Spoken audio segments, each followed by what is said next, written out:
안녕하세요. TQQQ 연구소입니다. 토스증권 인기 종목 5위, 디슨트 홀딩, 티커 DXST. 일주일 만에 392% 올랐습니다. 한 주에 5배, 어제 하루만 50% 급등했습니다. 시가총액 1,800만 달러, 한화 약 250억 원짜리 회사가 한국 투자자들 사이에서 인기 순위 5위에 올라 있습니다. 이 회사가 대체 뭘 하는 곳이길래 이렇게 뜨거운지, 그리고 왜 조심해야 하는지 풀어보겠습니다. 이 회사가 뭘 하는 곳인지부터 보겠습니다. 디슨트 홀딩은 중국 엔타이에 본사를 둔 산업용 폐수 처리 회사입니다. 공장에서 나오는 산업 폐수를 정화하고 하천 생태계를 복원하고 미생물 제품을 판매합니다. COD 저감 박테리아, 조류 제거제, 암모니아 질소 분해균 이런 걸 만들어 파는 회사입니다. 이게 본업입니다. 직원 수 16명입니다. 편의점 2-3개 운영하는 인력입니다. 2011년에 설립됐고 나스닥에 상장한 건 작년 1월입니다. 상장 당시 주가는 흰 달러가 넘었습니다. 그 뒤로 계속 빠졌습니다. 올해 초에는 0.06달러까지 내려갔습니다. 100원도 안 되는 주식이었습니다. 올해 들어 YTD 수익률이 마이너스 71%입니다.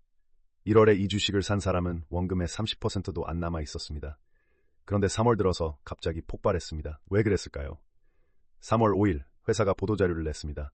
선케어라는 AI 기반 노인 건강관리 플랫폼을 출시한다는 내용이었습니다. AI가 노인의 건강 데이터를 실시간으로 분석해서 맞춤형 케어 플랜을 제공하겠다. 폐수 처리 회사가 갑자기 AI 헬스케어 회사가 된 겁니다. 시장은 반응했습니다. 이날 주가가 83% 올랐습니다. 그리고 3월 10일 두 번째 보도자료. 70개 커뮤니티에 이 선케어 플랫폼을 배포하는 전략적 파트너십을 체결했다고 발표했습니다. 주가가 다시 50% 뛰었습니다. 이틀 사이에 거래량이 1억 9,800만 주까지 터졌습니다.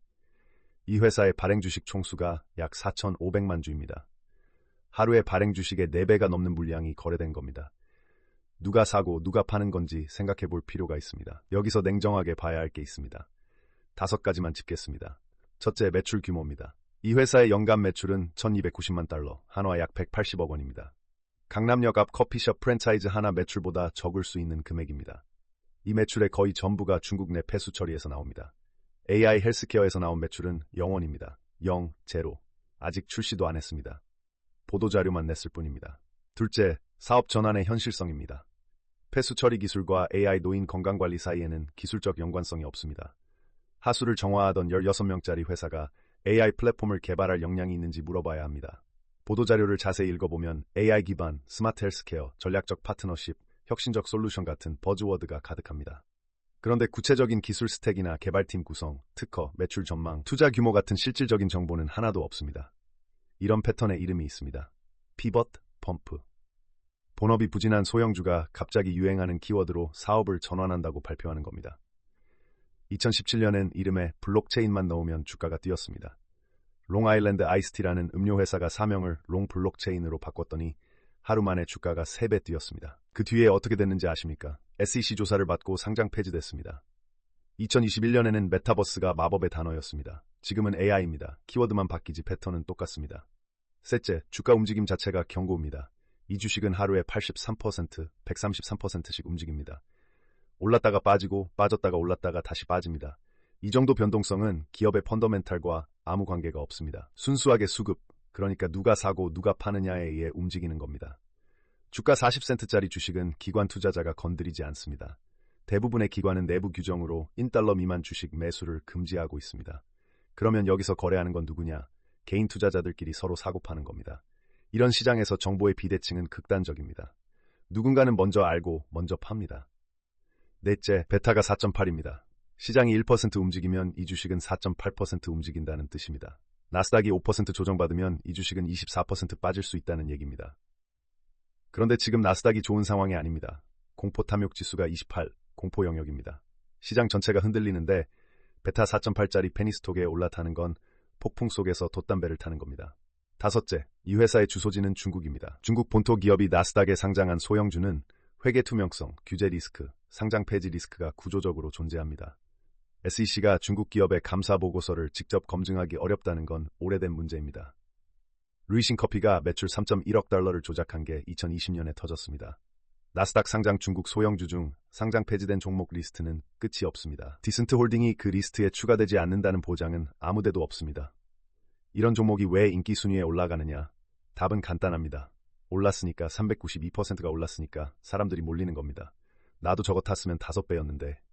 이 한 문장이 매수 버튼을 누르게 만듭니다. 행동 경제학에서 이걸 FOMO, Fear of Missing Out이라고 부릅니다. 놓치는 것에 대한 공포. 수익률 스크린샷이 커뮤니티에 돌고 그걸 본 사람이 또 들어오고 그래서 주가가 또 오르고 그러면 또 스크린샷이 돌고 자기 실현적 예언처럼 보이지만 결정적인 차이가 있습니다. 이 순환에는 끝이 있습니다. 새로 들어올 사람이 바닥나는 순간 마지막에 들어온 사람이 모든 짐을 지게 됩니다. 그리고 그 마지막 사람은 거의 항상 개인 투자자입니다. 급등주를 따라가는 전략에 대해 한마디 하겠습니다. 솔직히 말하면 처음 몇 번은 됩니다. 진짜 됩니다. 10만원 넣어서 30만원 만듭니다. 한두 번 먹고 나면 자신감이 붙습니다. 나는 감이 좋아. 타이밍을 잘 잡는 편이야. 그래서 판돈을 키웁니다. 100만원으로. 그 다음엔 500만원으로. 세 번째, 네 번째도 됩니다. 다섯 번째 크게 겁니다. 급등주는 급락합니다. 50% 오른 주식이 50% 빠지면 원금 회복이 아닙니다. 75%만 남습니다. 83% 올랐다가 83% 빠지면 원금의 31%만 남습니다. 수학적으로 급등과 급락이 같은 확률로 일어나면 돈은 반드시 줄어듭니다. 이걸 변동성 드래그라고 합니다. 그리고 더 무서운 건 몇 번 수익을 낸 경험이 판단력을 마비시킨다는 겁니다. 저번에도 됐으니까 이번에도 되겠지. 이게 생존자 편향입니다. 커뮤니티에는 수익 인증글만 올라옵니다. 손실 인증글은 올리지 않습니다. 그래서 세상에 돈 번 사람만 있는 것처럼 보입니다. 하지만 제로섬에 가까운 이 게임에서 누군가의 수익은 누군가의 손실입니다. 워런 버핏이 이런 말을 한 적이 있습니다. 제프 베조스가 버핏에게 물었습니다. 당신의 투자법은 단순합니다. 좋은 회사를 싸게 사서 오래 들고 있으면 됩니다. 그런데 왜 아무도 따라하지 않습니까? 버핏이 대답했습니다. 빨리 부자가 되고 싶어 하니까. Nobody wants to get rich slowly. 아무도 천천히 부자가 되고 싶어 하지 않는다. 버핏은 11살에 첫 주식을 샀고 95세인 지금까지 84년을 투자했습니다. 그의 자산 1,500억 달러 중 99%는 60세 이후에 만들어졌습니다. 복리의 마법은 시간이 만듭니다. 하지만 인간의 본능은 시간을 기다리지 못합니다. 일주일에 392%. 이 숫자가 눈에 들어오는 건 당연합니다. 인간의 뇌는 큰 수익률에 반응하도록 설계되어 있습니다. 하지만 그 392% 뒤에 있는 것들을 봐야 합니다. 직원 16명, 매출 180억 원, AI 매출 0원, 시가총액 250억 원, 베타 4.8, 폐수 처리에서 AI 헬스케어로의 갑작스러운 피벗, 구체적 기술 없는 보도자료, 중국 소형주 구조적 리스크, 이 모든 게 392%라는 숫자 뒤에 숨어 있습니다. 투자에서 가장 비싼 수업료는 이번에는 다를 거야 라는 확신에서 나옵니다. 디슨트 홀딩이 정말로 AI 헬스케어 회사로 변신할 수도 있습니다. 가능성이 0%라고는 말하지 않겠습니다.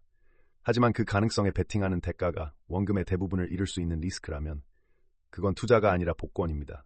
천천히 부자가 되는 건 지루합니다. 하지만 빨리 가난해지는 것보다는 낫습니다. 오늘 이 분석이 도움이 됐다면 구독 한번 눌러주시고요. 감사합니다.